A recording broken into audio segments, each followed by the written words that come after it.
The rumors have officially come true.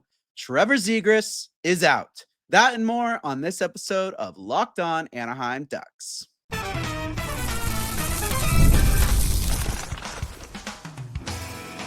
You're Locked On Ducks, your daily podcast on the Anaheim Ducks, part of the Locked On Podcast Network. Your team every day. Hello and welcome, everydayers. Thank you for making Locked On Anaheim Ducks your first listen every day. Part of the Locked On Podcast Network, your team every day. I'm Kyle Carr. I'm a lifelong Anaheim Ducks fan, and I've spent multiple years covering collegiate sports, including college hockey. But today we are talking about the Anaheim Ducks. We have a big trade to talk about. We're going to be breaking that down. And later, we got to talk about who's next. Is Gibson finally out?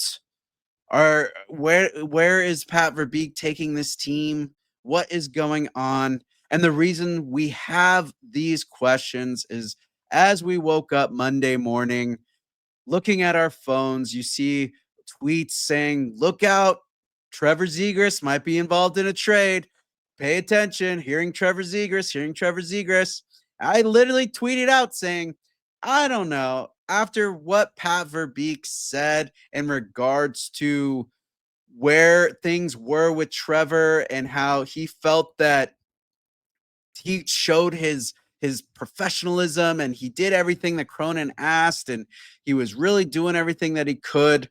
And I thought that Verbeek was locked in with Zegras. I thought that he liked him. I thought he was going to be part of the team. With the move of hiring Joel Quenneville, I thought that was kind of based around trying to build up players like Zegras, bringing in Chris Kreider, one of his greatest friends and mentors that he plays with in the offseason. I'm thinking, okay, he's definitely trying to bolster this team to help bring the best out of players like Trevor Zegras. Well, I was wrong. We were all wrong. It looks like Pat Verbeek had other means when it comes to Trevor Zegras, and he is officially traded out.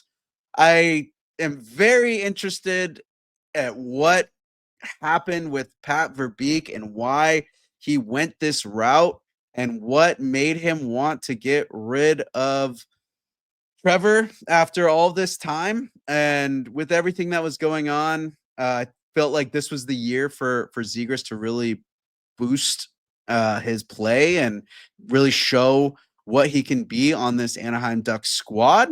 And that was not the case. So what is the trade, you're probably wondering if you haven't found out already.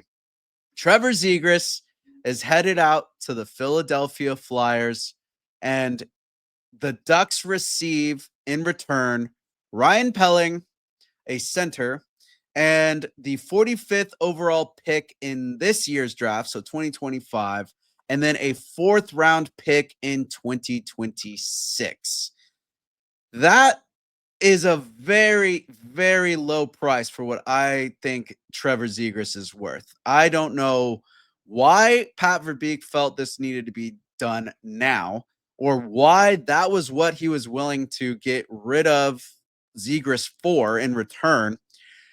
I don't know what Verbeek wants. Like, I really don't see what he's seeing. Like, Ryan Pelling's an up-and-coming player, sure, but he had his best season last year, and it wasn't even as good as Zegras's bad season.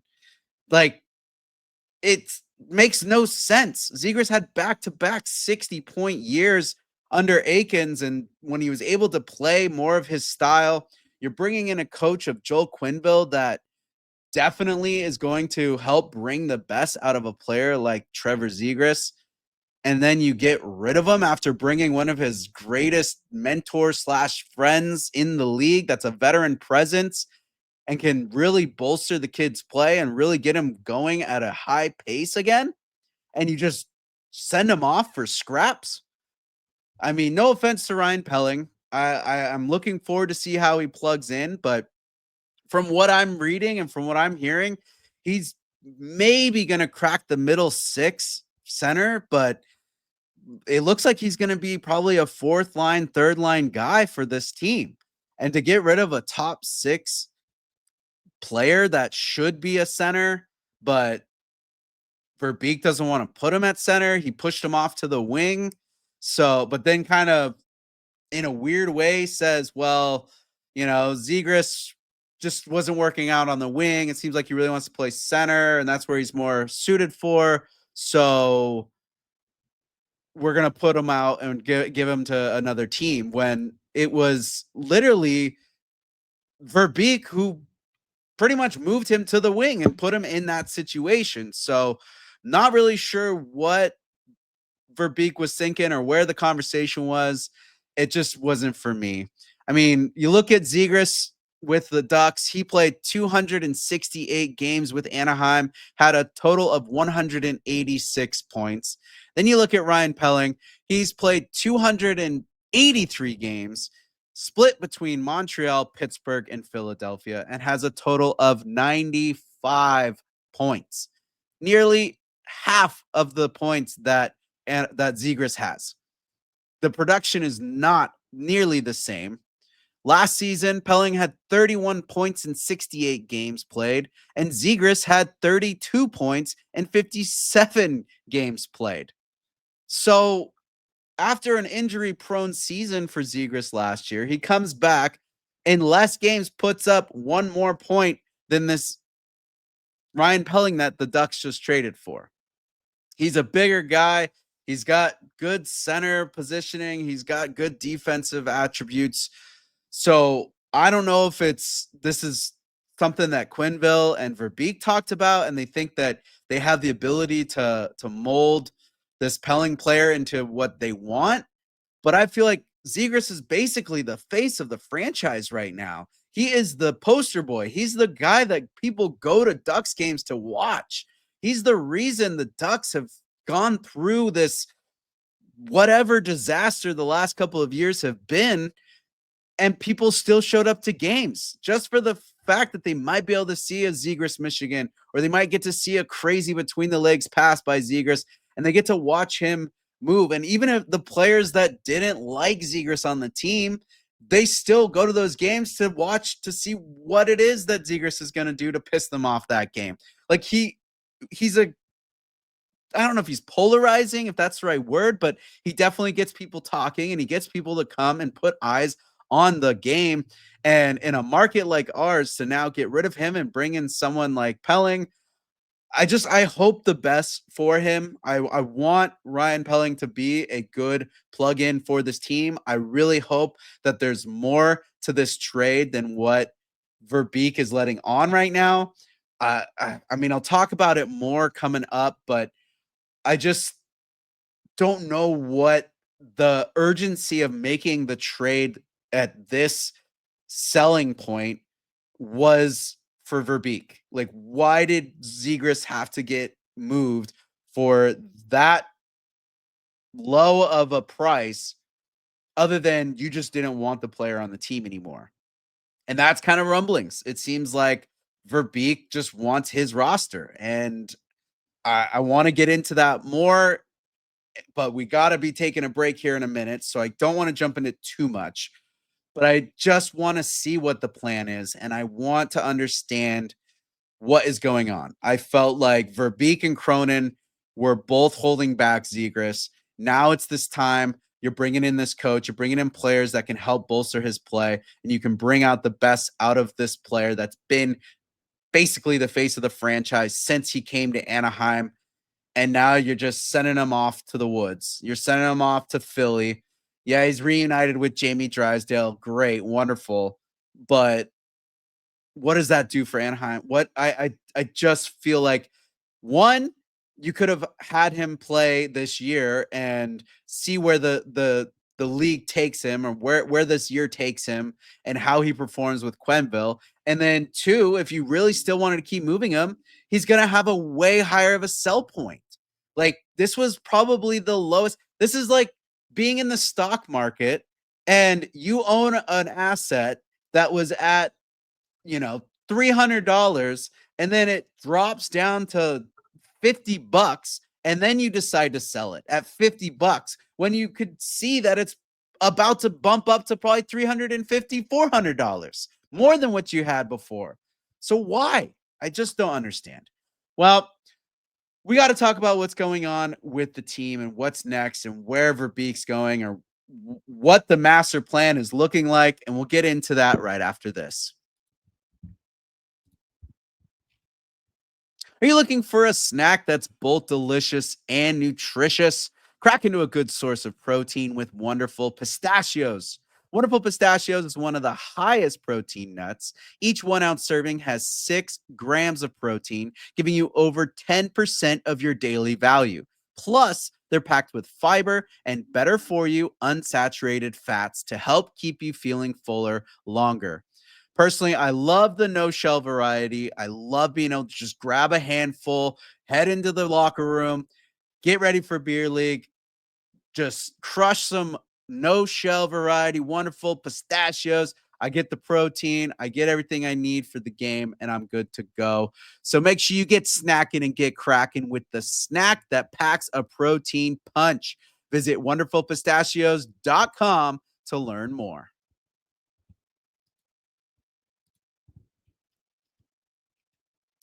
So now the question remains, where does Verbeek plan to go with this team? He he discusses all the time that he's trying to get into the playoffs this year. And he wants to break in and he wants success. He wants to win. Well, looking at the trade that is Chris Kreider and bringing him over, that's a move that says, all right, I want to win right now. I want this to be something that happens today. But then you turn around and you go trade Trevor Zegras for Ryan Pelling, whose best season is lower in the points column than one of the worst seasons for Trevor Zegras, and a couple middling picks. So what's the plan there? Was the move a cap space move? Because Zegras is at just under 6 million. Pelling's just at about 1.5 million. So is there a free agency that you're looking at signing? Is there a big name that you're trying to lock down in free agency so you can offer that money? We know that there's the Mitch Marner hunt and it's upwards of 14 million is what they're saying, but it sounds like Marner's not going to be coming. At least he's not going to be making a decision quick. So Verbeek's going to have to really, really sell something or make something happen that makes this Zegras trade make sense. Because right now, I don't know. It seems like he's just fumbling at straws. Was impatient with the process and the progress of Zegras, and just wanted him out. It really feels like Verbeek wants a roster that's full of his picks, full of his guys, full of guys that he drafted, full of guys that he brought over in trades. It real like the Murray roster is pretty much gone now. Like there's not a lot of players that were picked by Bob Murray that are now on the team still. And it just seems like Verbeek is tooling it towards his way. And I really don't understand where he's going with Pelling. The talks are coming up now that Verbeek is even interested in shopping the 10th overall pick this year, which we've seen time and time again not work out for the teams that sell. When you have a top 10 pick and you end up selling it to get a play now type of player, it usually, most of the time, never works out. It's not a good deal. There's so many good players at that level that the Ducks could land for the depth, and depth doesn't just end. Like you got to keep having guys coming in through the system, especially if you want to have a long playoff tenure. You got to have guys developing. You can't get rid of that pool. You see teams now that went from extreme playoff success that are now at the bottom middling of the teams because they just got rid of all of their draft capital. They got rid of all these prospects to try to bring in players for winning now. And now they're dead. They're dead in the water. They're barely breaking into the playoffs. Or if they do, they get smoked the first round. So where does the homegrown level of what Verbeek wants mesh with the bringing in players version of what Verbeek wants? And that's where I'm getting confused, because I really thought I had an idea of what Verbeek's plan was, especially building around guys like Zegras and McTavish. Now, looking at where the McTavish talks are going to go, I'm very, very interested in that now. Like, he last week, I was basically defending him, saying, well, yeah, he hasn't talked to McTavish's camp, but it seems like it was more like they just haven't gotten back to him. Like, they're kind of on a vacation or whatever. But now it's like, all right, well, you just moved off one of the main players that McTavish had chemistry with and was really building his success off of or with. Now he's gone. You traded him off. You're not really having talks about his contract yet, and he's an RFA. So you're telling me that if someone does offer Sheet McTavish, that he's not going to go, okay, yeah, I'll see, and then see if the Ducks will match it? Like, why would you not after that trade? I feel like there was an environment in that locker room that that Verbeek just blew up by trading Zegras. And whether you like the kid or not, he does have a personality and he's got a magnetism to him. And I know he's able to bring people around him that just pump him up and keep guys up in the air and, keep them on their head on their shoulders. And now that's out. And then I'm so baffled. I'm still like, it's been a while and I've been trying to just really contemplate this trade. And the only thing that I could see is that he's trying to get the contract off the books. He's got some space now. He's looking at next year with Cutter Gauthier, Leo Carlson, Jackson Lacombe, Pavel Minchikov, Olin Zellweger. Those guys all are going to be needing contracts. McTavish needs a contract this year. Stahl needs a contract this year. Zegras his contract would be coming up soon too. So it just seemed like he wanted to get rid of somebody and that Zegras was the guy. But again, I just don't think it was worth the pulling the trigger at this point. And so now I'm worried, like, what else is he going to get rid of for low? Who else is he going to trade out that he's not going to get a good return for? There's so many guys on this team that, they're worth a decent amount of value back, and he's just going to get rid of them for nothing, it seems like. And I just, yeah, it really hurts. It's really mind boggling right now. I mean, looking at how things are going, Zellweger might even be someone that's moved out now because of this getting rid of the Murray type players. Like, he seems to be really trying to build people around what he wants and making it his way, which, I mean, he's the GM. He has the power to do that. But you do have really good assets available to you that you don't need to get rid of. Just work with them, develop them, put them into the system, let them buy in. You bring in a new system, you're bringing in a new coach that's supposed to be great. Like, I just don't understand why. Next year, yes, there's all those signings, but the Ducks do get $2.5 million back from the Cam Fowler retention. So there's that extra money there. I guess now Trevor's gone. Looking at all these guys, there's reasons that I can see, like, why he wanted to get rid of him.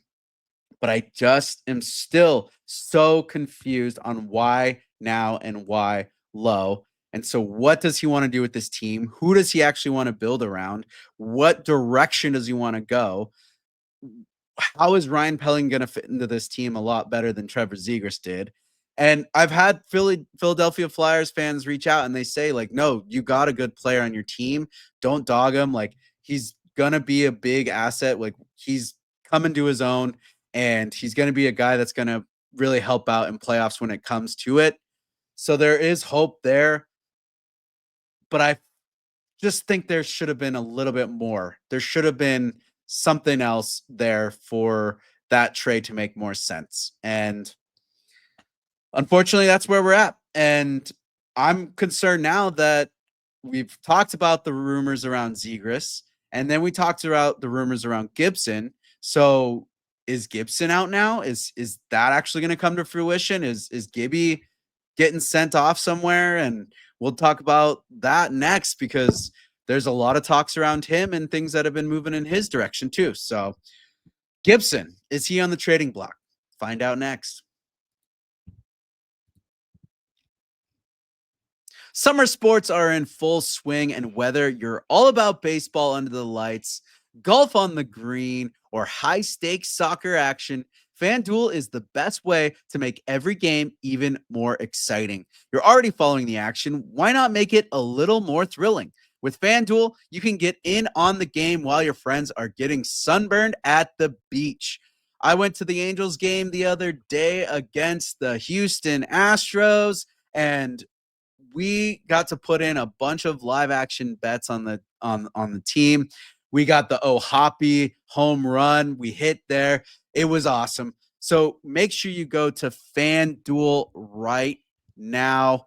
New to FanDuel, new customers can bet just $5 and get $150 in bonus bets if your first bet wins. Open the FanDuel app today or visit FanDuel.com to get started.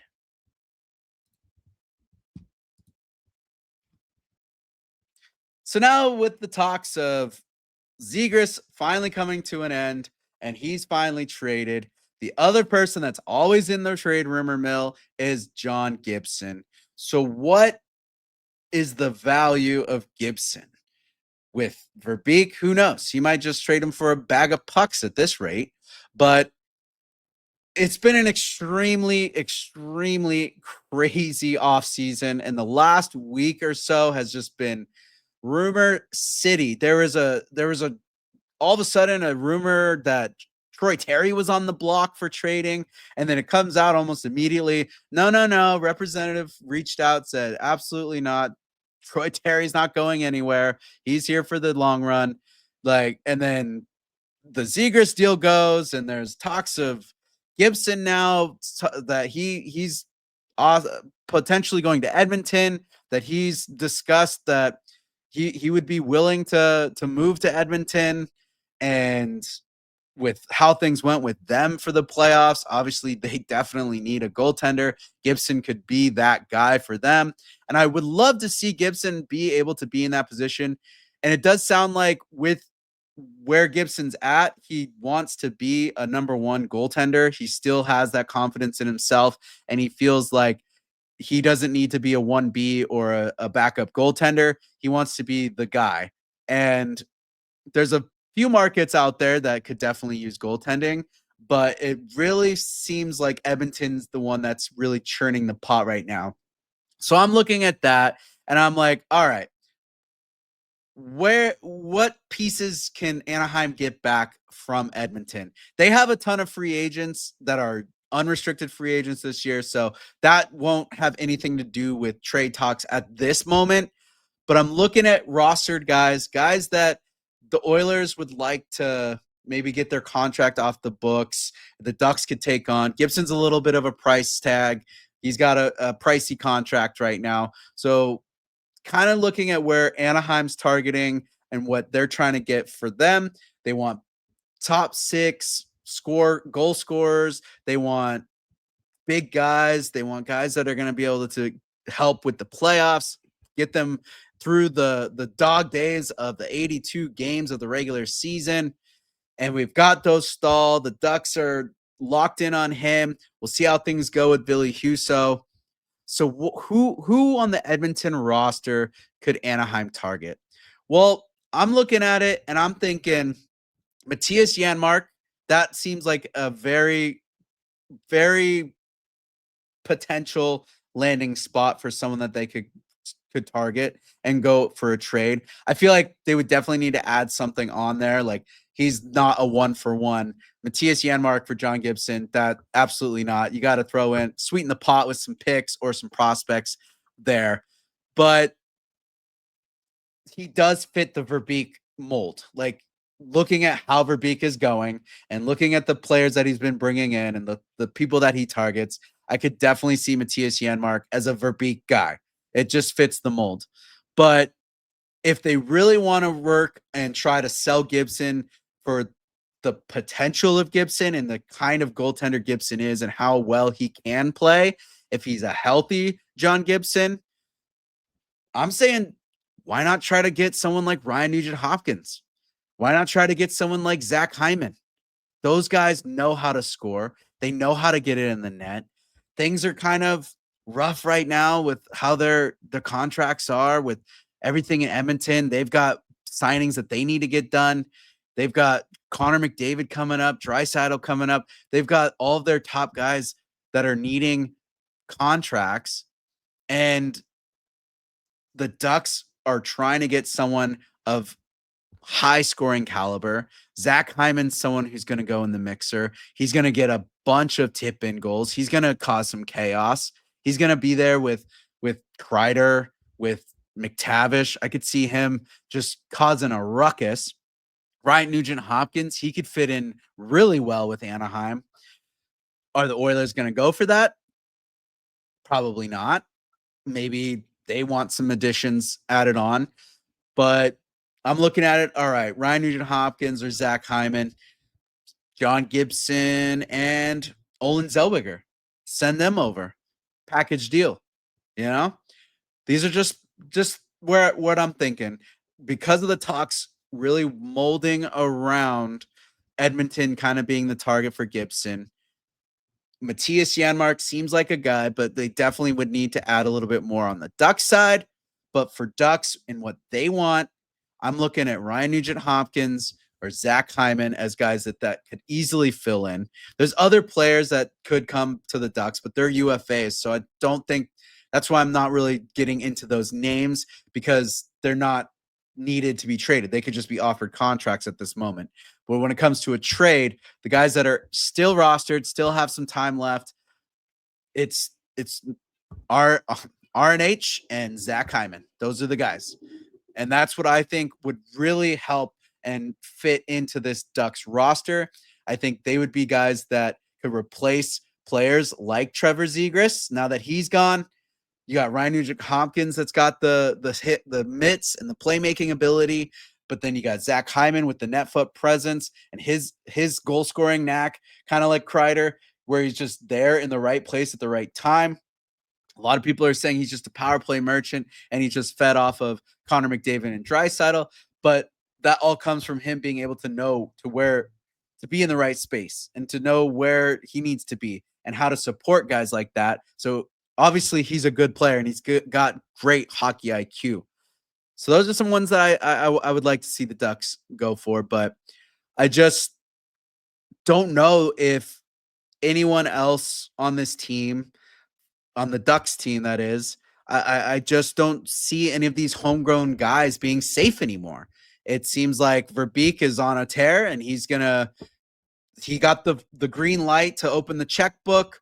You heard from the Samuelis that they green lighted the Zegras trade and that it's his team and that he can do it. And it's just, yeah, they're in this win now mentality and they've got some kind of method and game plan. And I really hope that it all comes together and we see the light at the end of the tunnel, and that when the puck drops in October, that the Ducks team is a better Ducks team and it all makes sense and we see it on the ice.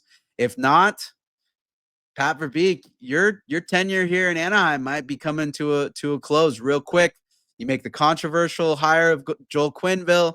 Now you make this obnoxious trade of Trevor Zegras. Looks like you might be moving Gibson out, and who knows for what. Could be some chump change as well. So I'm saying Pat Verbeek's on the chopping block here. He's got to make some bold moves, and they got to come through for him, and he's got to really have it all glue together and work together for him, because if not, I'm seeing him out of here. That's just where it goes. I'm telling you, if this season is a failure, Pat Verbeek is out. He's done. He's gone. At least he should be. But thank you for making Locked On Anaheim Ducks your first listen today. For your second listen, check out the Locked On NHL podcast. There is no offseason, bringing you the daily league-wide stories that matter most with the local coverage you love from Locked On. Find Locked On NHL on YouTube or wherever you listen to podcasts. Make sure you go like and subscribe to the Locked On Anaheim Ducks YouTube and listen on all of your audio channels and check us out on social media, Locked On Anaheim Ducks. And as always, I'm Kyle Carr. Be good out there.